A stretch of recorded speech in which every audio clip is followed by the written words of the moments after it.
नमस्ते बच्चों, हम सेक्रेटरी के प्रकार के बारे में देख रहे थे। तो हम देखेंगे राजदूत कार्यालय का सेक्रेटरी। तो आजकल प्रत्येक देश अन्य देशों में अपने राजदूत चुनते हैं या फिर नियुक्ति करते हैं, जिसका प्रमुख कार्य देश की हितों की रक्षा करना है। अभी जैसे कि देश की अगर हितों की अगर रक्षा करनी है तो इसके लिए क्या करते हैं, एक सेक्रेटरी चुनते हैं, उसे क्या कहते हैं, राजदूत सेक्रेटरी। वो अपने देश की रक्षा करता है और अपने देश का दृष्टि बिंदु समझाना, और उसका महत्वपूर्ण कार्य होता है अपने देश का जो दृष्टि बिंदु है वो समझाना। ऐसे सेक्रेटरी को राजदूत कार्यालय का सेक्रेटरी भी कहते हैं। विभागीय सेक्रेटरी यानी आम जनता के द्वारा विधानसभा और लोकसभा के सदस्य चुने जाते हैं। जो पक्ष बहुमत है उस पक्ष की सरकार बनती है। यानी कि जब चुनाव होता है और जो पक्ष को सबसे ज़्यादा मत मिलते हैं तो वो पक्ष क्या कहलाता है, बहुमत पक्ष वाला कहलाता है, और उन्हीं की सरकार बनती है, अर्थात मंत्रिमंडल की रचना की जाती है। अलग अलग विभागों को अलग अलग मंत्री संभालते हैं। मंत्री को जो विभाग सौंपा जाए या उसका प्रबंध करने के लिए जिस अधिकारी की नियुक्ति की जाती है उसे विभागीय सेक्रेटरी कहते हैं। फिर एक एक विभाग का अलग अलग मंत्री होता है और जो उसे जिस मंत्री को जो विभाग दिया जाता है उसे कहते हैं विभागीय सेक्रेटरी। सनदी अधिकारी यानी कि IAS की नियुक्ति उस अधिकारी के प्रमुख या विभागीय सेक्रेटरी के रूप में की जाती है। ऐसे अधिकारी का प्रमुख कार्य विभाग की निर्मित नीति के अनुसार कार्य होता है या नहीं उसकी देखरेख करना का होता है। उन्हें विभाग के कार्य का इस तरह संचालन करना है जिससे कार्य निष्ठापूर्वक, प्रामाणिकता से और कानूनी व्यवस्था के अधीन हो। ऐसे जो भी कुछ मंत्री रहते हैं या फिर जो विभागीय सेक्रेटरी रहते हैं वो अपने कार्य के प्रति कैसे होने चाहिए, वफादार होने चाहिए, जिम्मेदार होने चाहिए, कानून के अधीन होने चाहिए, कानून का पूरा ज्ञान उनको होना चाहिए। जैसे शिक्षण विभाग का सेक्रेटरी, गृह विभाग का सेक्रेटरी। अगर कोई शिक्षण विभाग का सेक्रेटरी है तो शिक्षण विभाग के बारे में उसे पूरा नॉलेज होना चाहिए। और जैसे कि गृह विभाग, तो गृह विभाग का जो सेक्रेटरी है वो गृह विभाग एक महत्वपूर्ण विभाग है और ऐसे आदमी के पास वो सौंपा जाएगा जो जिम्मेदारी वाला हो और जिसको उस गृह विभाग के बारे में जानकारी हो। तो जो रिस्पॉन्सिबल रहते हैं या फिर जिम्मेदार लोग रहते हैं ऐसे लोगों की नियुक्ति की जाती है। आगे देखेंगे मंडल का सेक्रेटरी। तो मंडल का सेक्रेटरी मानव संस्कृति की विकास यात्रा जैसे जैसे अग्रसर हुई यानी कि बढ़ती गई वैसे वैसे सामाजिक, आर्थिक और सांस्कृतिक मूल्य तथा उसके विस्तार और स्वरूप में क्या हो गए, परिवर्तन होते गए। अंततः ऐसे मंडलों को सेक्रेटरी की आवश्यकता हुई। ऐसे मंडल निम्नलिखित है। पहला है विद्यार्थी मंडल का सेक्रेटरी। स्कूल और कॉलेज में लोकशाही परंपरा की जानकारी देने के लिए और विद्यार्थियों के अधिकारों को बढ़ावा देने के लिए विद्यार्थियों के प्रश्नों समस्याओं को सुलझाने के लिए चर्चा हेतु विद्यार्थी मंडल की रचना की जाती है। विद्यार्थी मतदान के द्वारा अपने में से किसी को सेक्रेटरी चुनते हैं, यानी कि जो इसके लायक है, जो ये कार्य को संभाल सकता है, ऐसे ही विद्यार्थी मंडल सेक्रेटरी चुना जाता है, जिसे GS भी कहते हैं। GS के नाम से जाना जाता है।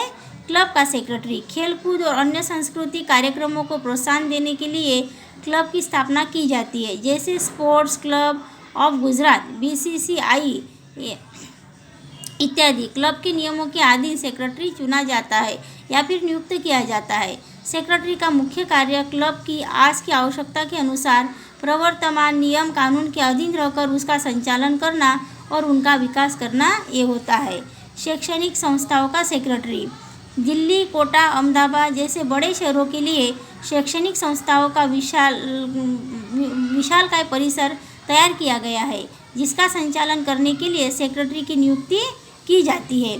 सेक्रेटरी इन संस्थाओं में प्रमुख प्रबंध अधिकारी के रूप में कार्य करते हैं। जैसे कि बड़ी बड़ी कोई शहर है, अहमदाबाद है, कोटा है, दिल्ली है, ऐसी बड़ी बड़ी शैक्षणिक संस्थाओं के लिए, और इनका परिसर जो होता है बहुत फैला हुआ रहता है, तो ऐसे फैले हुए विस्तारों को संभालने के लिए कोई एक की नियुक्ति की जाती है, जिसे क्या कहते हैं, शैक्षणिक संस्थाओं का सेक्रेटरी।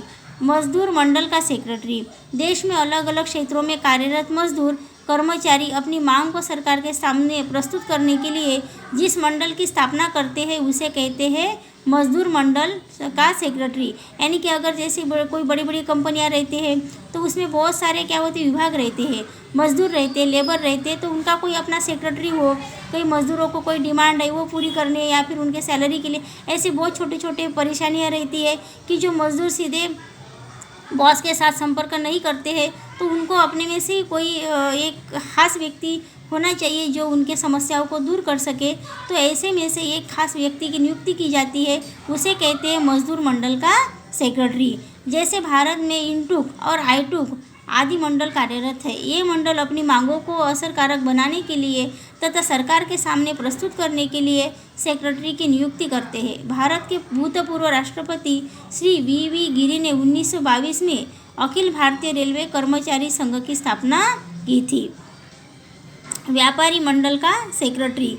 व्यापारी मंडल उत्पादनकर्ताओं का मंडल, सेवा मंडल अपने अपने व्यवसाय रोजगार में उपस्थित होने वाले प्रश्न समस्याओं की प्रस्तुतिकरण के लिए तथा उनका निकाल लाने के लिए एसोसिएशन मंडल की रचना की जाती है। जैसे भारत में चैम्बर ऑफ कॉमर्स, फिक्की आदि अन्य मंडल कार्यरत है जहाँ सेक्रेटरी की नियुक्ति की जाती है और ऐसे मंडलों का संचालन मंडल के नीति नियमों के अनुसार किया जाता है। अभी बड़ी बड़ी व्यापारी है तो उसके लिए भी अपना एक सेक्रेटरी की वो नियुक्ति करते हैं, ताकि जो व्यापारियों के में अगर कोई अनबन हो या फिर उनमें कोई परेशानियाँ हो तो सेक्रेटरी के द्वारा वो सुलझा सकती है। तो सहकारी मंडली का सेक्रेटरी। आर्थिक, सामाजिक, सांस्कृतिक उत्कर्ष के लिए ऐसे सहकारी मंडल की रचना की जाती है, जैसे कि हाउसिंग सोसाइटी के लिए cooperative housing society, school, college और अन्य संस्थाओं में स्टाफ क्रेडिट कोऑपरेटिव सोसाइटी की रचना की जाती है, जिसमें सेक्रेटरी की नियुक्ति की जाती है। यह सेक्रेटरी मंडल के नीति नियमों के अधीन रह के संचालन का कार्य करते हैं।